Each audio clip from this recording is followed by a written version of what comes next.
So there they were, leaders of key European countries and institutions, coming with Zelensky to the White House to address Trump. And they were grovelling and fawning over the President of the United States in the way that he loves to be adored by all people who sit around him. But you can be sure of one thing, that wasn't really what they think. In fact, deep down inside, almost certainly, they were holding in the vomit as they spoke the words they did, as they spoke the words they felt obliged to, just to be heard by the President of the United States and not kicked out of the White House. And of course, when people speak under duress, when people offer you compliments under duress, you know for a fact it's not sincere. And that certainly is the case here. Now, what did I really think about him? Well, this has probably been best articulated by Lewis Goodall, former BBC journalist and now of the news agents. Here's how he put it. Let's be clear, right? These European leaders, Zelensky included, they all think Trump's an idiot. They think he's a moron, right? They think this guy hasn't got a clue what he's doing and he makes their life hell on a daily basis. But they can't obviously say that, and they can't even do anything like that. Now, what I'm going to do is go through some of the statements and dialogues of these key leaders as they went round the table talking to Trump. And after each of their statements, I'm going to then come in with what they really meant and what their positions clearly really are. And we'll see the contrast between the words and the sort of adulation they put forward for Trump and what's really going on inside their minds and the understandings that exist within their teams. Because that is very clear. It's obvious to everybody except Donald Trump, who is, of course, always on receiving adulation mode. He's not actually able to see the reality. It's one of the reasons why he's been led completely astray by Putin, because Putin is an absolute master at flattering Trump, and Trump falls for it completely. If some of you will know that there was a hot mic moment at one point in the proceedings when he actually said, I really believe Putin wants to bring about peace and he wants to do it for me. So Putin has managed to convince Trump that he's going to completely change his entire policy on war for Donald Trump, just as a favour to him. So it's actually easy to flatter Donald Trump and make him think whatever you want him to believe, and that's what they're doing here.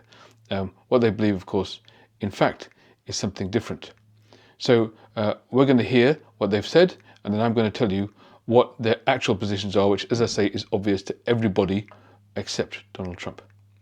Let's start with Mark Rutte, who is the former Prime Minister of Netherlands and currently the head of NATO. I want to thank you, President of the United States, dear Donald, for the fact that you, as I said before, broke the deadlock with President Putin by starting that dialogue. And I think it was in February that you had the first phone call, and from there we are now where we are today. And that is, I think, if we play this well, we could end this. And we have to end this. We have to stop the killing. We have to stop the destruction of Ukraine's infrastructure. It is a terrible war.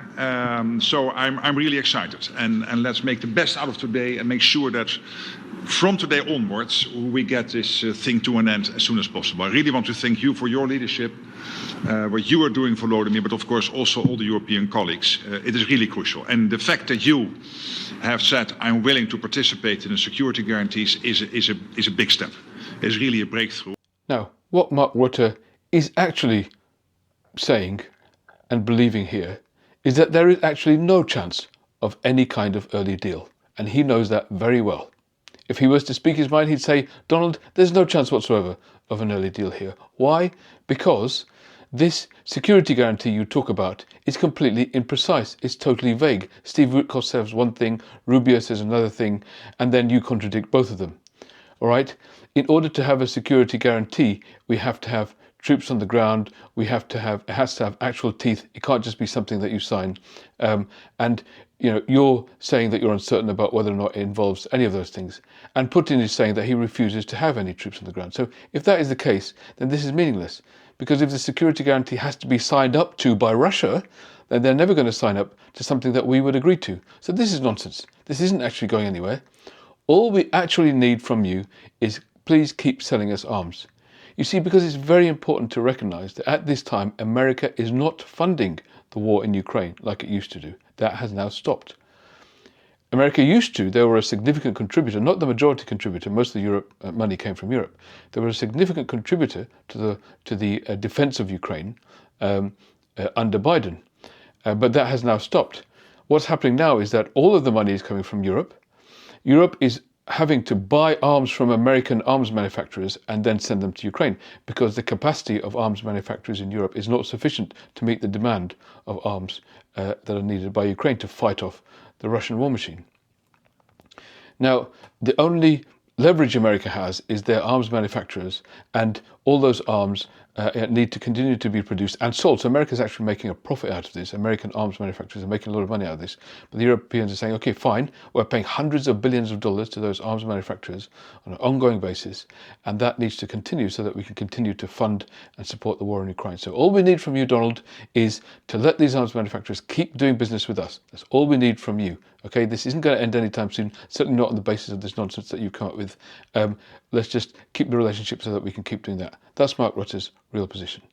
Now, after him, let's now hear from the President of the European Commission, who's effectively the head of the EU, Ursula von der Leyen. We are here, Europeans, as friends and allies. We had a fantastic NATO summit. Together as the two largest and biggest economies in the world, we had the largest trade deal ever agreed.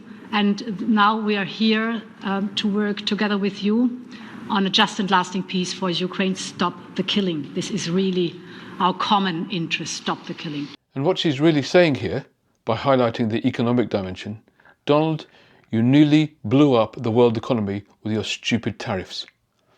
And we had to rush in to try and do some kind of a deal with you to minimize the damage that you caused. And the world economy might still blow up because we still have tariffs. And our trade is nowhere near as voluminous and as flowing as it was before you became president.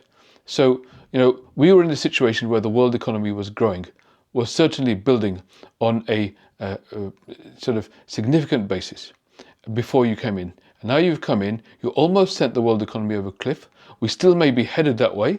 It looks like the indicators are bad, but at least we managed to salvage some of the worst of it by doing a deal that lowers the tariffs from the ridiculous levels you set them at in the first place. So please don't do anything else stupid for now, and let us just carry on trading with each other in the way that we are, so that we can continue to grow our economies sufficiently to pay all these hundreds of billions of dollars that we are doing to your arms manufacturers in order for them to sell us arms so that we can send them to Ukraine. So we need the economy to keep growing. And we need you not to totally screw it up as you are about to and continue to try to regularly. That's her real position. Now we go to the Chancellor of Germany, Friedrich Merz. I think this is extremely helpful that we are meeting and hearing that the two of you are having such a good meeting today here in Washington. The next steps ahead are the more complicated ones now. The path is open. You opened it last Friday. But now the way is open for complicated negotiations. And to be honest, we all would like to see a ceasefire, the latest from the next meeting on. I can't imagine that the next meeting would take place without a ceasefire. So let's work on that, and let's try to put pressure on Russia, because the credibility of these efforts we are undertaking today are depending on at least a ceasefire from the beginning of the serious negotiations from next step on. So I would like to emphasize this aspect and would like to see a ceasefire from the next meeting. Now, Merz's main point here is to emphasize the need for a ceasefire. Remember, Trump went into Alaska saying that I will not be happy if I don't get a ceasefire. If there's no ceasefire, then there'll be no press conference afterwards, because that's what I want. The first thing I'm going to ask for is a ceasefire. He didn't get a ceasefire. And Putin managed to convince Trump that a ceasefire isn't necessary. Just go for a big peace deal. So now he stopped talking about a ceasefire altogether. But Merz, being German, is the one who's being most direct here, that listen, a ceasefire is necessary. And what he really wants to say is, listen, the thing is, Donald, you don't really understand anything about history. You don't understand anything about the history of warfare and the way in which conflicts de-escalate. They only ever escalate, almost all the time, through a ceasefire first. You agree to a temporary ceasefire, you then start negotiations, and then you build on that ceasefire to make it into a permanent status. But you can't get there without a ceasefire first. So all this stuff about a ceasefire being unnecessary, can you abandon that? Smell the coffee, read some books, get some idea about world history and how defense works, and realize that what we need to make any peace happen is a ceasefire. For God's sake, man, do a bit of homework. That's basically what Friedrich Merz is saying there. Now we move on to the Prime Minister of Italy, Giorgia Meloni. I think it is an important day, a new phase, after 3 years and a half that we didn't see any kind of sign from the Russian side that there was a willing for dialogue. So something is changing, something has changed, thanks to you, thanks also to the stalling in the battlefield, which was achieved with the bravery of Ukrainians and with the unity that we all provided to Ukraine. And the reason why I mention it is that we also have to remind that if we want to reach peace and if we want to guarantee justice, we have to do it united. Now, the thing that Meloni is highlighting here is the other part of the US infrastructure that is needed to support the war. As I say, they're not funding the war. There's no money going in to support Ukraine anymore.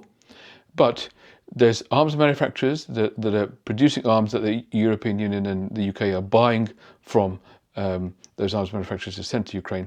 The other thing is Starlink, that Musk's satellite system that enables them to continue to get sort of a Wi-Fi and internet connection in Ukraine, which is absolutely essential for their armed forces to operate and all the drones they use to operate in the way that it does. So Meloni is basically saying, listen, please, I beg you, this frenemy you have, Elon Musk, please make sure that he and you don't mess things up again and switch Starlink off, because if you do, it will totally ruin the ability for Ukraine to defend itself. So just that one little thing, that's all we're asking. Can you just please keep that switched on and work with Musk? You know, I know you have this fractious prep boiler relationship, but we want you to just make that work for us. That's the only other thing we need. Now notice that while she's talking, the other side of Trump, Macron and Starmer are whispering to each other.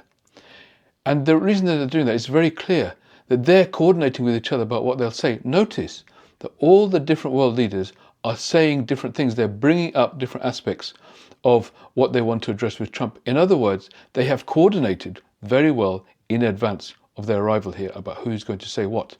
And what does that tell you? You see, ordinarily, when world leaders meet, including to meet with the American president, they can speak freely. They can speak their mind. They can chew the fat. They can spitball. They can brainstorm. They can start having a sort of general chat about what can we do? How are we going to grapple with this together, folks? Right? But they can't do that with Trump because they're dealing with a toddler and they know it. They're not dealing with a peer of equivalent intelligence and capability of them. So they have to pre-plan how they're going to approach this guy. Okay, you say that, you talk about that, I'll talk about this, you know, we'll all do it couched in all this sort of praise and adulation and tell him how great he is and tell him how this is only possible because he's here and because he's so wonderful, and we'll all do all of this, blah, blah, blah, but, you know, we'll all make 1 point each. That way, hopefully, each of these things might get into his head. And they're now conferring together on the other side of Trump, just say, okay, right, we've covered that bit, okay, make sure you say that and I'll say this, okay? So they're continuing to coordinate with each other just ahead of their little piece they're going to say to Trump to make sure that they get all their points across. Something you need to do when you're dealing with someone who clearly is not your equal. Now we go to the President of France, Emmanuel Macron. I just have to say here, everybody around this table is in favor of peace.